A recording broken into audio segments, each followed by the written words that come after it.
In today's fast-paced business environment, data is everywhere. But turning that data into actionable insights is where the real value lies. For small and medium-sized enterprises, being able to see their business clearly through well-designed visualizations and report isn't just a nice to have. It's a powerful driver of growth. It's not only about pretty charts, it's about making smarter, faster decisions that lead to long-term success. Whether you're an entrepreneur trying to understand your cash flow at a glance, or an accountant helping clients move beyond static spreadsheets, visual reporting helps bridge the gap between raw data and real strategy. To unpack how SMEs and the advisors who support them can harness the power of visual tools to unlock opportunities and enhance performance, we're joined by Keith Barrett. Keith is an accounting and technology specialist with over 25 years of experience in financial management and software support. Known for his innovative thinking and technical know-how, Keith partners with clients to improve profitability through financial scenario modeling, systems analysis, and reporting, always with the focus on leveraging the latest tools and technology to add real value. Welcome, Keith, and thanks for joining us today. It's great to have you back at our SIFT offices, and epic that we can do it in person. Of course, as you know, we're going to be speaking a lot about visualizations today, but before we kick off, let's just talk a bit about your organization and how it supports the SME journey. So Addiston is actually a group of companies which focus on mainly advisory kind of work, or at least that was our core business.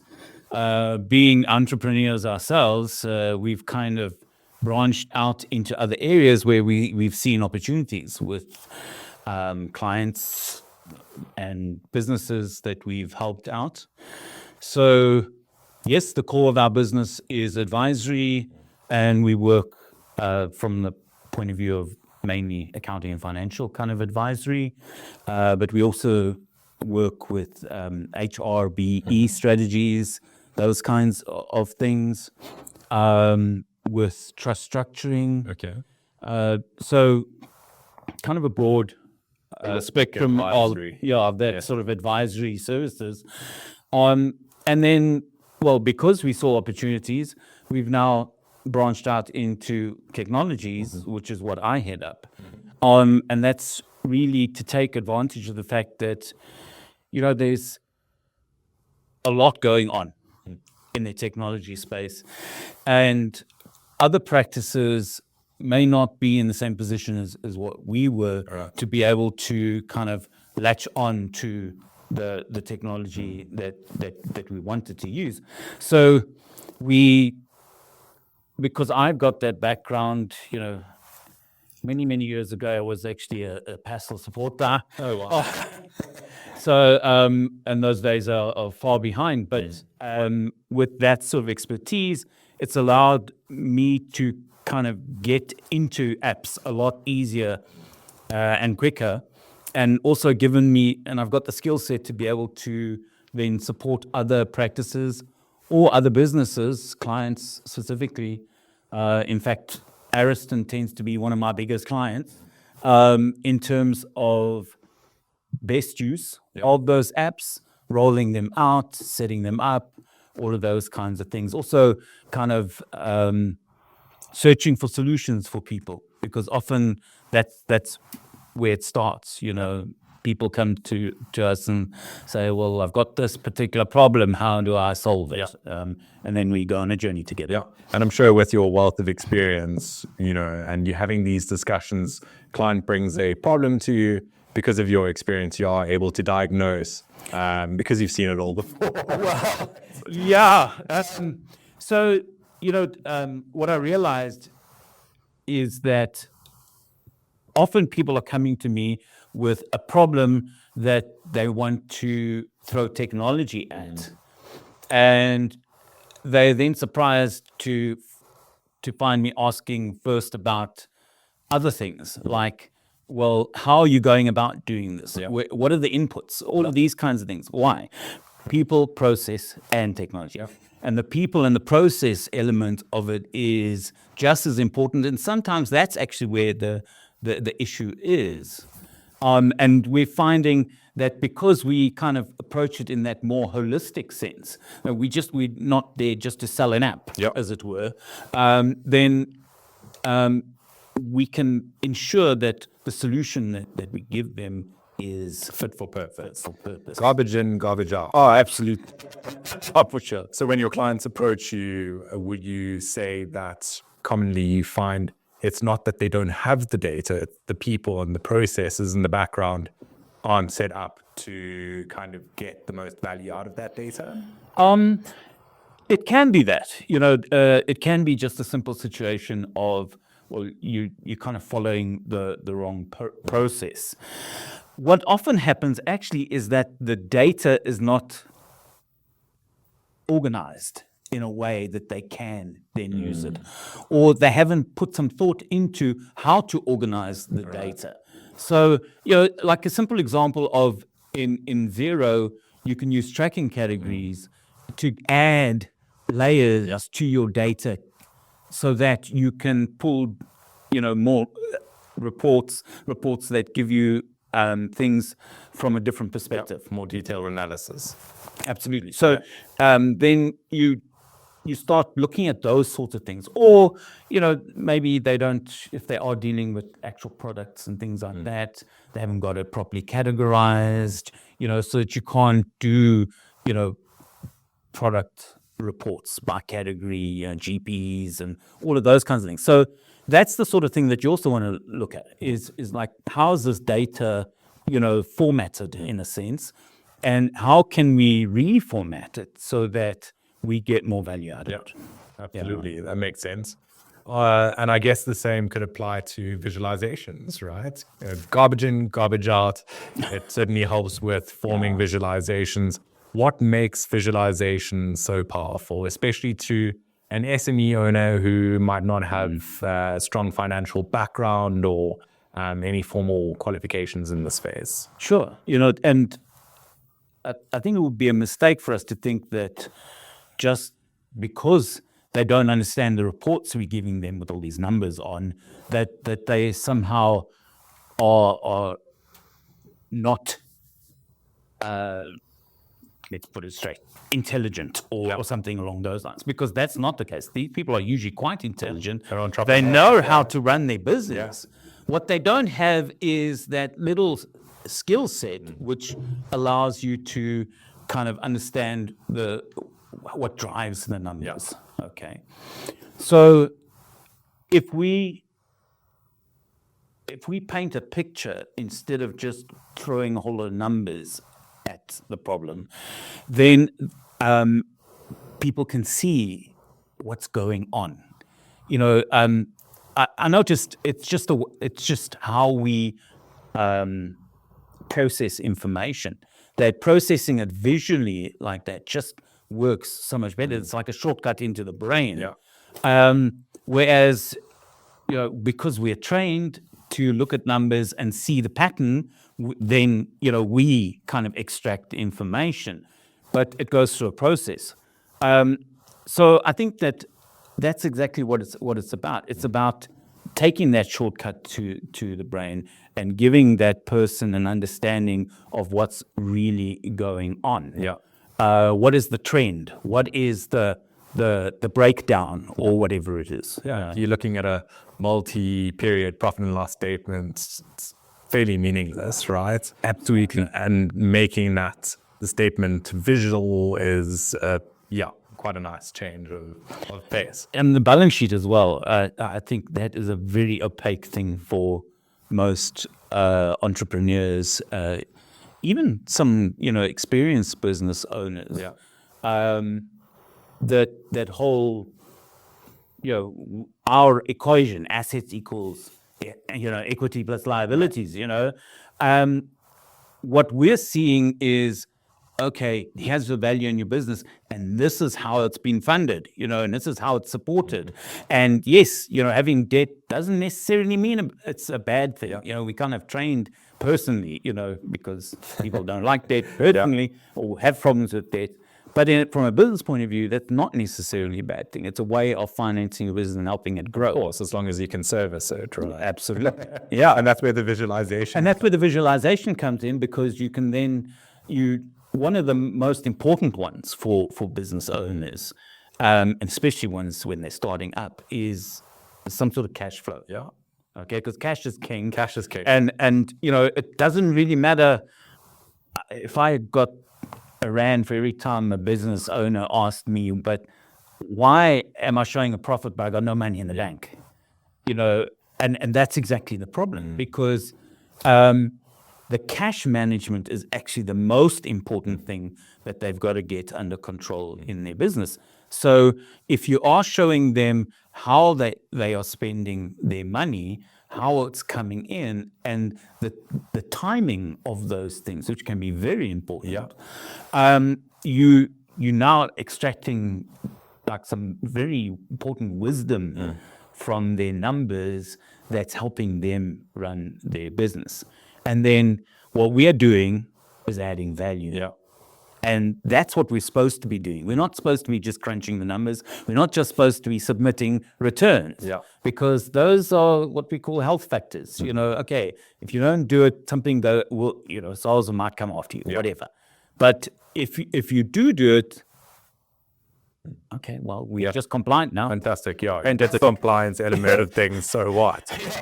Exactly. But there's so much more to it. There's so much more. Yeah. Anecdotally, do you have a example? You don't have to name names of a SME that approached you who wanted to use visualizations or had an aha moment off the back of visualizations that you presented to them that was kind of a turnaround for their business?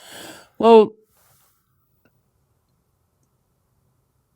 a client, maybe not, but funnily enough, and this is to prove that, we put our money where our mouth is. We do it for ourselves. Yeah. And we had an aha moment because, our business, well, especially the accounting side, mostly runs on SLAs. Okay. So you expect your revenue to be pretty constant. And yet when we ran a visualization over like a 5-year period of turnover and so on, we realized actually there's a cyclical nature to our revenues. And that was mainly because of the sort of other ad hoc billing that was going on. And that kind of gave us, a pause for thought and said, okay, well, what's that all about? How do we tap into that? Yeah. And yeah, it kind of changed the way we looked at our business. Interesting. Yeah. Very interesting.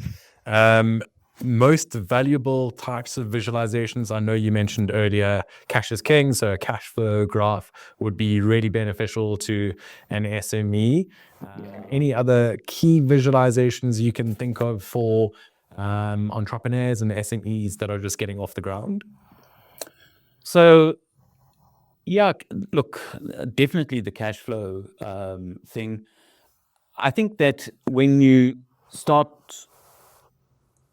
profit and loss is still an important thing.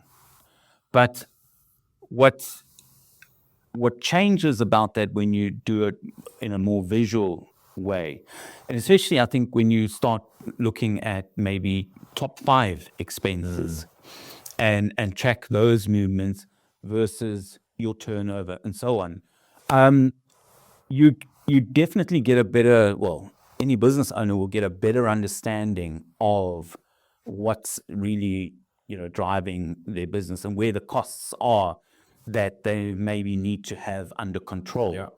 And what the impact of not hitting that sales target is. Yeah. Once you understand your expense base, you then have a much better understanding of where you should be targeting your sales. Yeah. Especially if you've got an idea of what sort of margin you want to achieve in your business. And those top 5 expenses, if you look at it more from a negative point of view, if you are struggling as a business, there is no point in, looking at your stationery bill if it's only 1,000 rand a month. Yeah. What are you going to save there? You're not going to save anything. You need to be saving maybe 30,000 rand a month.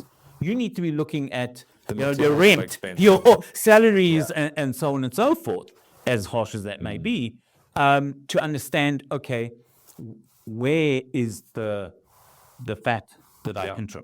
Yeah. Maybe not on wages or salaries, but Well, insurance fees. Certainly, yes. And I think, definitely for small businesses, I would not say salaries. Yeah. Because the danger always is you trimming something that is revenue generating. So you basically shortcutting your ability to generate revenue. Obviously, much bigger businesses where there is a certain bloat and so on, fair enough. Absolutely. That's somewhere that you need to look. Agreed. So we spoke about cash flow. We spoke about top 5 expenses, maybe, especially as a proportion of total expenses. Any other visualization or metric that is often overlooked by SMEs that would be an important consideration for them? As a metric, for me, ultimately, I don't know, it's definitely not overlooked, but definitely the GP percentage is a very, very important. And what is maybe overlooked is that in service businesses, you tend to think, well, okay, what's my GP? I don't have a product that I'm selling. Well, in a sense, you do. You have your time that you're selling. That's the product. So you should be looking at your salary bill versus your revenue and working out that differential as a type of GP to be looked at and to understand, okay, are you getting the kind of productivity that you need? But also, are you, should you make a stronger effort to go out and sell? Because it might not be the productivity that's the issue. It's just that you don't have enough clients that you are servicing, and you really need to make an effort to go out there and sell. Things that are maybe to look at that are not financial. Something that we ourselves looked at, for example, was we took all of our clients and we looked at, well, how did we get these clients? What were the factors? And then we kind of blocked them and said, okay, well, what percentage was, referrals? What percentage were, blind referrals? What percentage were client referrals? What percentage came through whatever other channel, and so on. And we found that most of our clients actually came from client referrals. Oh, wow. Which led us down a path of making more of an effort to build relationships with our existing clients and do things with them, things that were outside of maybe business, to build that relationship. Pays off. It pays off. Yeah. Absolutely. And if you understand that, then you're not just looking at, okay, what are the financial metrics in my business, but you're looking at, now, how do I grow my business? So I will get beyond story. Don't look at the figures at face value and make a decision. Try to seek to understand what the metric is telling you. I mean, I'm a big fan of Simon Sinek. Yes. Understand the why. What is the why here? Absolutely. Sure. Back to visualizations and talking specifically about the history of visualizations. I know when we spoke prior to today, I thought as far back as it went was Excel. Apparently not. Yes, I did mention that. There was a program called Lotus 123, which some people may very well remember. And they were pretty much the pioneers of spreadsheets back in the 90s. So they were the ones that actually came out talking about visualization with something called WYSIWYG. Okay. What you see is what you get. Ah, Okay. That makes sense. So, because initially, it may seem strange to think of now, but initially, what you saw on the screen wasn't necessarily what you would get printed out or, as an output. Irony, big irony, yeah. So, they pioneered that, but, then Excel came along, and, love him or hate him, Bill Gates really had an incredible business brain. And he packaged Office with the hardware, and the sort of it just became ubiquitous within the market, and the barrier to entry. Well, there wasn't any because when you got your laptop, you got this spreadsheet. Software. Leveled the playing field. It completely, and it blew Lotus away, basically. And within a few years, they were gone. Sure. So, and now we kind of, in a sense, stuck with Excel.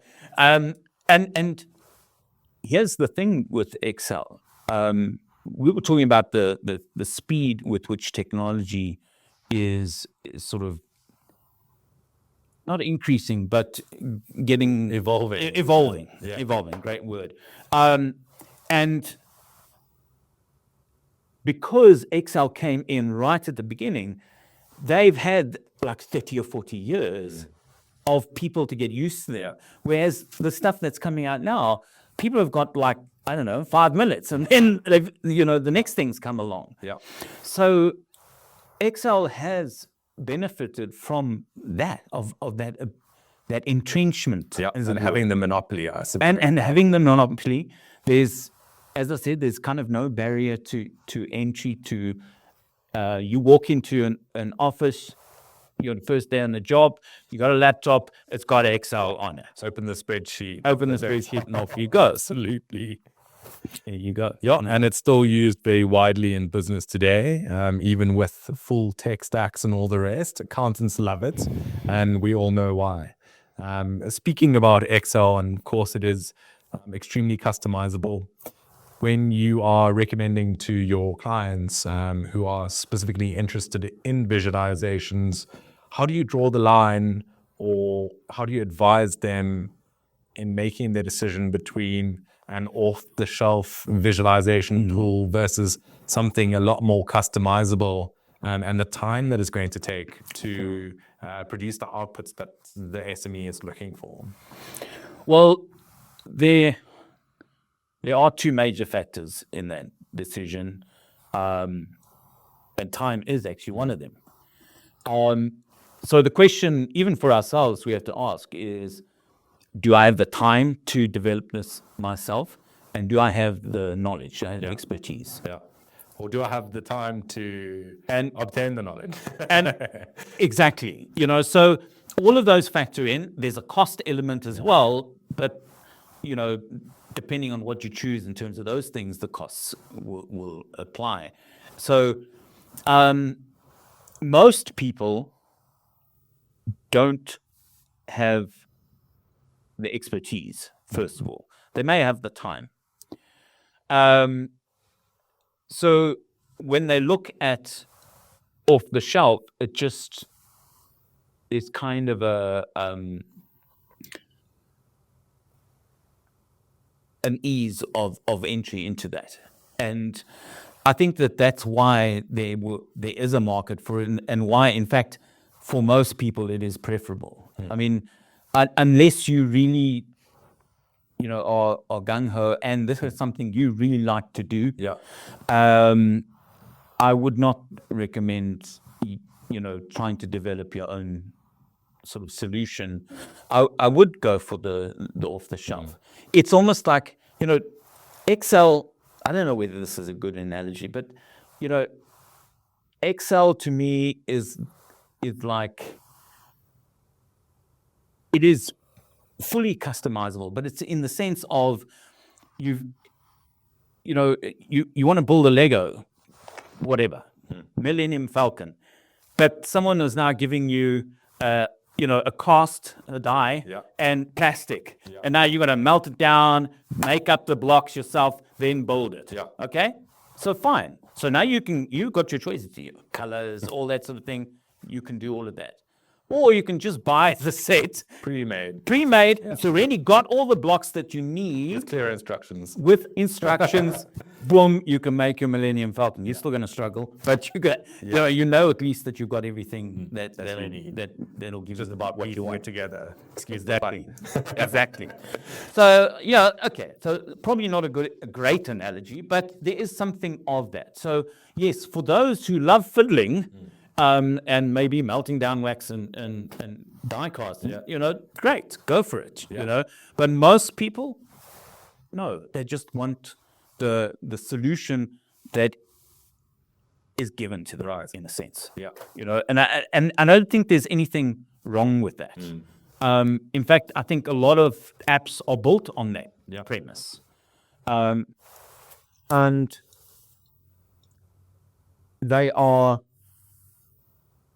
worth the money. Yeah. They are worth the money. At a good starting point as well. Absolutely. The thing is that even from our point of view, from me as a technologies executive, I don't really want to be going into a client and starting to build a whole system for them. From the ground up. No. We'd rather say, okay, well, this is your app stack, and this is how we piece it all together. These are how they integrate with one another, and this is how it's going to solve that particular problem that you have. Plus some other, giving you some other added extras that you had on your wish list. Absolutely. I think that's a good approach to take. And that leads me to my next section on digitization. When you are undertaking this digitization journey with an SME, how does it look? I'd imagine there's a bit of a change management process that goes into it as well. And probably a bit of a long journey to walk. Can you speak to that? Yeah, it is. In fact, I think that is where the biggest challenge is when you move into that digital space, which maybe for that particular client wasn't there before, or only there in pieces. I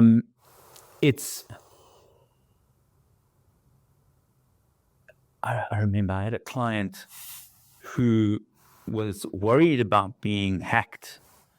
But his solution was to lock his computers up in a safe at night. So, that's kind of now you've got to change that person's mindset. From, okay, it's a physical problem with a physical solution to, no, it's not. It's a digital problem and it needs a digital solution. Absolutely. And then you also get that kind of situation where you have an electric screwdriver,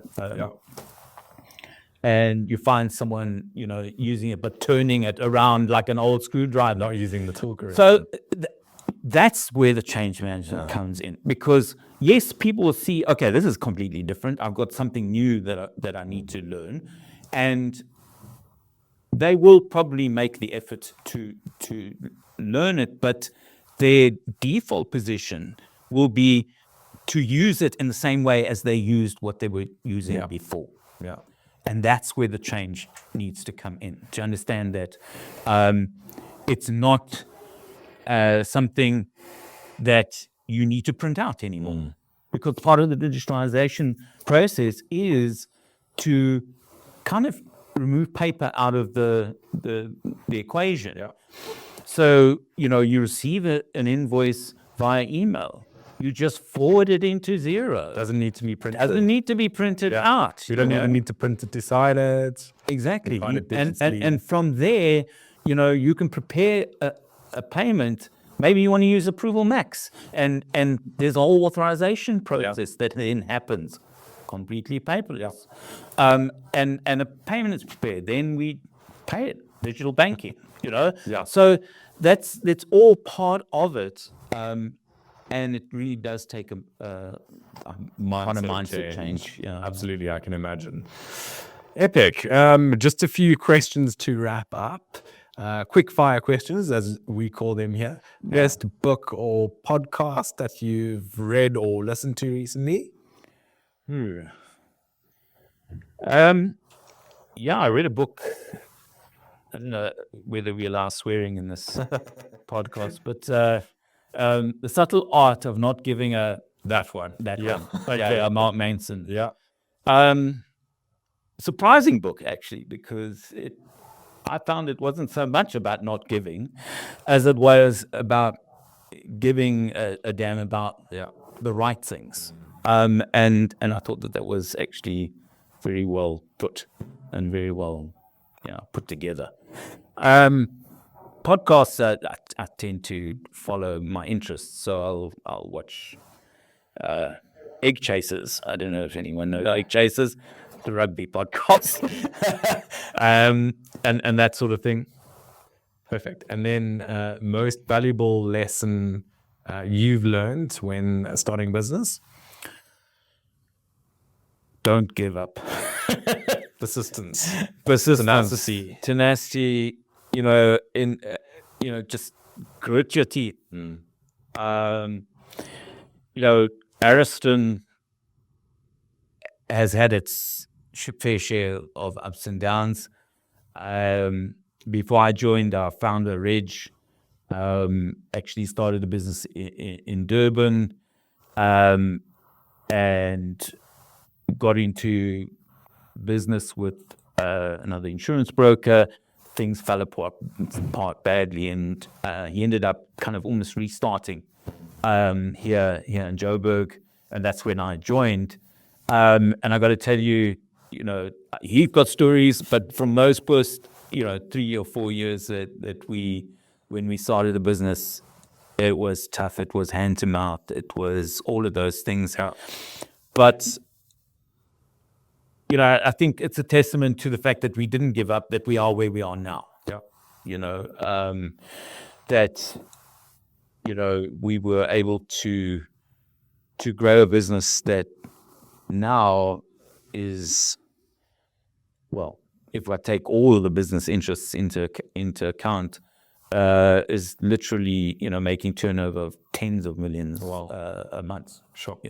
So, grit and determination. That's not all profit, but it is an indication of like where we've come from and where we obviously wanting to go to. Of course, onwards and upwards. And upwards. Keith Barrett from Ariston Global, thank you very much for joining us today. Sure. Thanks for tuning in to the Beyond Insights podcast. Please like and subscribe on whatever platform you're listening to right now. And please share with any of your colleagues or friends or family members that you think might benefit from listening to this podcast. That's all from us. Until next time, see you then.